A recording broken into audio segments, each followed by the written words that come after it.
I love 2022's The Daredevil. Not like everyone, I was concerned about Robert Pattinson being cast as Matt Murdock, given his, most famous roles in Vampire Diaries. Yeah, but much like Nicolas Cage or even Adam Sandler, all three of these guys can act when they're allowed to actually act, and I think he does a wonderful job in the role. It's honestly to the point where he might just be one of my favorite actors to play the role. I mean, just look at his suit. It's so cool. Zoe Kravitz as Elektra is like actually perfect, and I love how perfectly they capture her and Matt's relationship.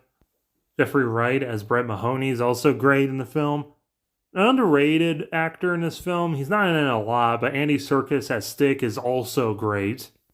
Colin Farrell, under like 2 tons of prosthetics and makeup, is excellent as Kingpin. He even got his own Sopranos ripoff show, which may or may not be subtly hinting towards the Scarecrow appearing in the next film.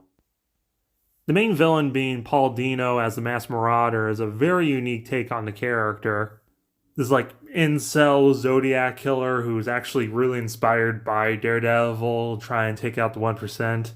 So Matt has to evolve beyond being a symbol of fear and become a symbol of hope.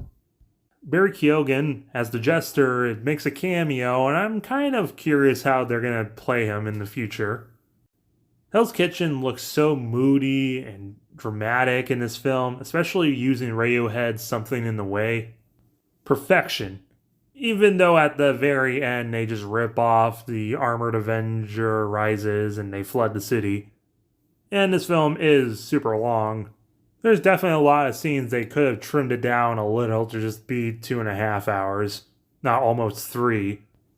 But yeah, this film captures the character perfectly, and honestly, I'm excited to see part 2 whenever it stops being delayed. But let me know your opinions down below, as well as hitting that like button, subscribing, and do you just prefer the Daredevil series?